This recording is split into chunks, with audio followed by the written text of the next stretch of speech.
Assalamu alaikum. Welcome once again. Thank you for tuning in to Safir TV's special series on Hajj, which is aptly titled, in fact, A Journey of a Lifetime. My name is Ali Hassan, and I'm joined by our Hajj expert, Sheikh Ayoub. Assalamu alaikum, Sheikh. Wa alaikum salam wa rahmatullahi wa barakatuh. Sheikh, today, this episode is about conditions and conditions of Hajj. We need to know what is it? Do we meet the criteria, for example? So if you please break that down for us, because this is something that's I'm a bit shaky on myself. So I would really appreciate letting me know what type of conditions are there. Okay, Bismillahir Rahmanir Rahim. When we talk about the conditions, it means that in a very simple language for others, there are boxes there. You need to tick them. Sure. In order for you to say, okay, I have ticked all the boxes. Number one is Islam. Okay. Obviously, yeah, it's so obvious that we don't really think of it that way. Yes, of course. Indeed. Okay. So in that case, anyone who is not a Muslim can't go for Hajj.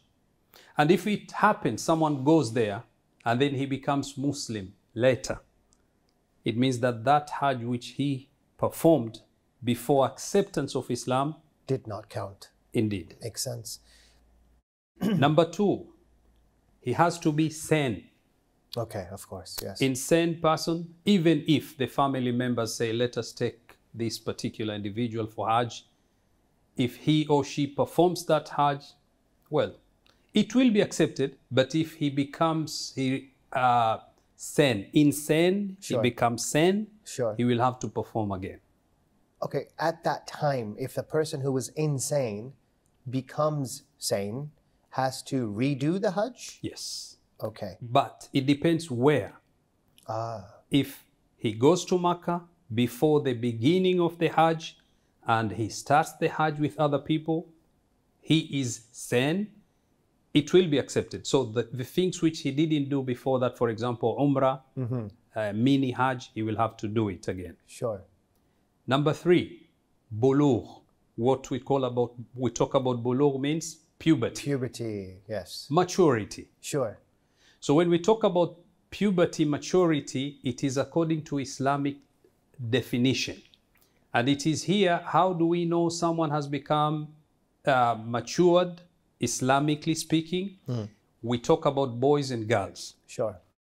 Boys, there's no any fixed age limitations. Is when they either become 14 or 15, or the major signs, they have seen wet dreams. Okay, you just said that's a major sign. Okay, that's a major sign. Okay. Seeing the hair, Sure. pubic hair, for example. Sure. That's another sign. Sure. So a child who is not matured, he goes for Hajj. Okay. That Hajj is not Hajj Islam. It will be a recommended Hajj.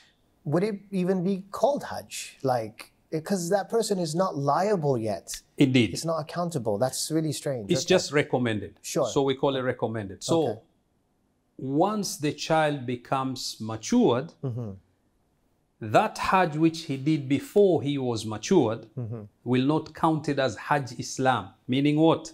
He has not performed an obligatory Hajj.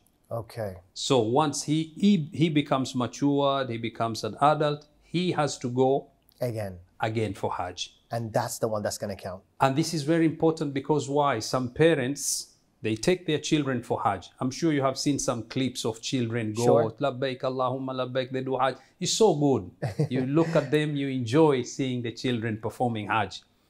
But the parent should know clearly that this Hajj of this particular young boy or girl is not counted. It Sure. is, yes, mustahab, recommended. Okay. And Allah will reward, the family will reward this particular young man or woman abundantly. So this person already has thawab in his or her bank balance waiting to withdraw it when they reach that age of puberty, basically. Indeed. If I can word it that way. Indeed, indeed.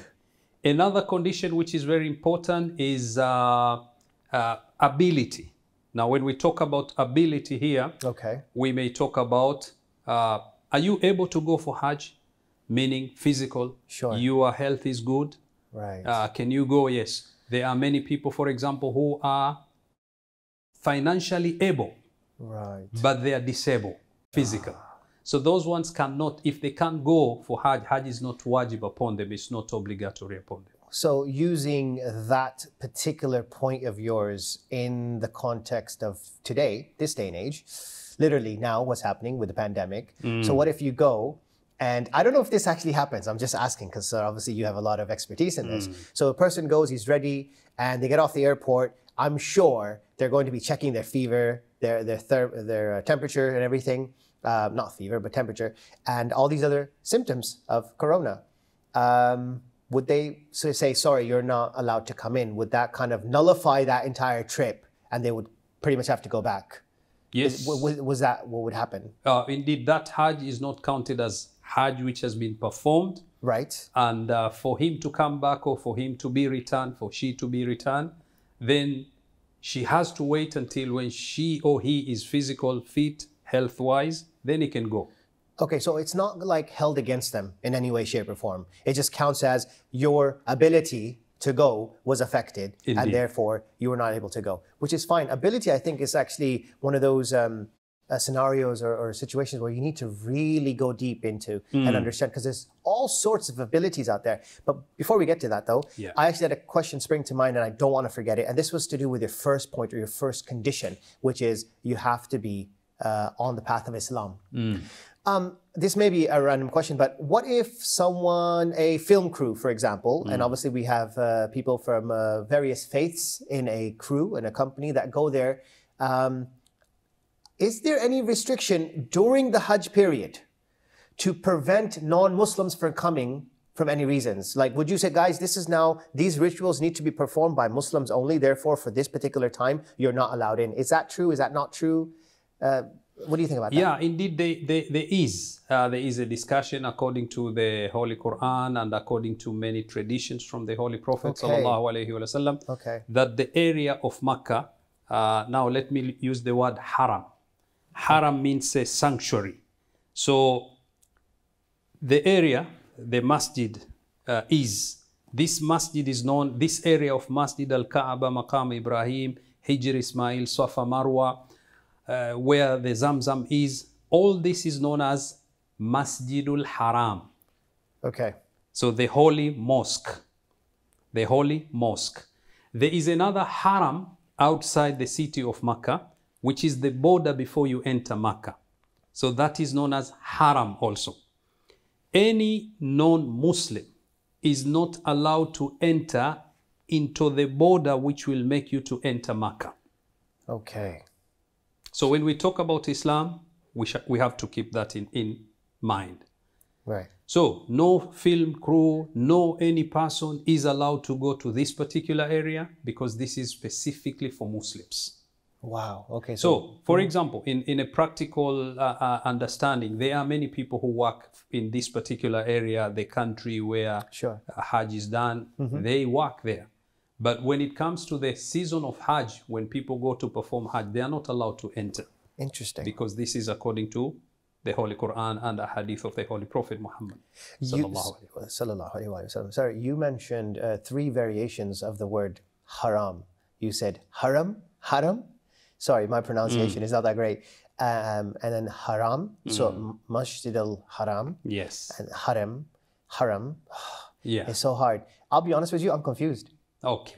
Because the only haram I knew was forbidden. You're right. A forbidden act. I'm thinking, why is that synonymous with Hajj? So if you could elaborate on that just a little bit for me. This is very important, and I like this question. Why? Because when we talk about the word haram, in our understanding is something which is forbidden. You are not allowed to do it. Haram. Right. But haram means that here, when we talk about Masjidul Haram, haram, the meaning of the word haram also means sanctity, sanctified, holy. That's why we say holy mosque. Sure. Why? Number one, we sanctified it. We honor it. We dignify it. But at the same time, there are many things which are allowed to be done outside this masjid, but you can't do them when you enter into the Masjid al-Haram. For example, hunting. Right. Hunting, you're allowed to hunt. And actually there were times when people used to go for Hajj, they were not hotels like what we have today. Sure, sure. So they could go hunting and then they come. Any kind of hunting you're not allowed to do inside this masjid, al-haram. Killing an insect when you wear the two pieces of clothing, which we call them ihram. Sure.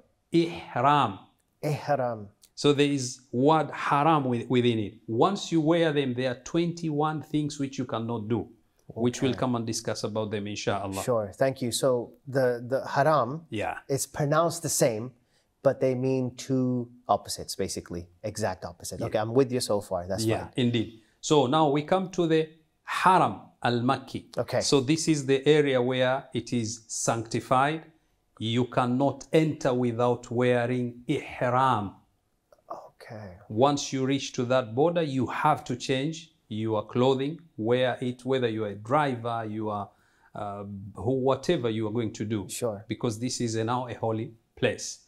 So any person who is now coming back to the conditions which you are mentioning, yes. Who wants to perform Hajj after he attained the puberty or he attained the age of maturity, he can go and he has to perform Hajj if the ability which we are talking about is there. Before I interrupted you, I think we were talking about, again, the ability. Yes. So you've already kind of explained one element of ability, which is being physically fit, being physically capable of going. Obviously, it's common sense as well. It makes complete sense because you don't want to be in a state where you will not be able to walk, for example, around the Kaaba, circulate around the Kaaba. Please continue. What other? Yeah. Another condition, you have to have ability in terms of finance ability. You are able to enter into all the requirements before you go for Hajj. So you are able to buy your ticket, you are able to stay at the hotel, if we can say, and you can take care of your food, and you are not in debt, for example. And all these are conditions which you have to make sure you have fulfilled them before you go for Hajj. Okay. So these are the main issues. So I have a lot of questions about just this element of financial ability, but you know what we should do? We should take out a separate episode to just talk about your ability. Let's call it ability. Okay. Right? Okay. But bear with me. I do have a question, and this is unique. And so this question is taqleed, which is following a marja or scholar? Obviously, you don't need to know that. Just kind of reiterating it for our viewers. Is it obligatory? Is taqleed obligatory during Hajj? To make it very easy, yes. And what do we mean?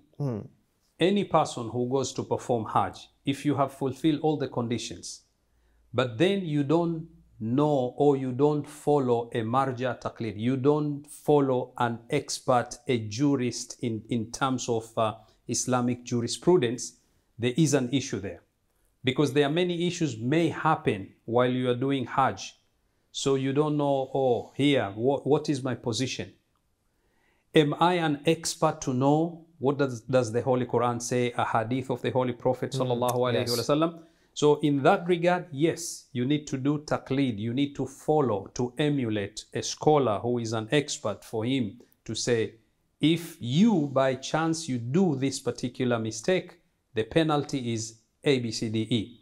If you don't know, there is a danger there for your Hajj not to be accepted. Of course. And you know what? I put myself in that position where I don't even know how to pronounce the words that you're telling me. And obviously, thank you for your assistance in helping me pronounce these words. I mean, inshallah, whenever, I go to Hajj, I'm taking you with me. Inshallah. Right? You have to go with me because I need somebody to guide me. And it's so important, these things. And of course, if you don't have some scholar, some expert like yourself explaining these rites and rituals, you're going to struggle. Indeed. So with that said, like I said to you, everybody, well, obviously Sheikh and you guys as well, our next topic of discussion is going to be on ability. And I think that's quite a unique one. It's a difficult one to get your head around, for me anyway. So I will be asking you a few questions surrounding that, if that's okay, Sheikh. Inshallah. But thank you for this episode. Most welcome. Okay.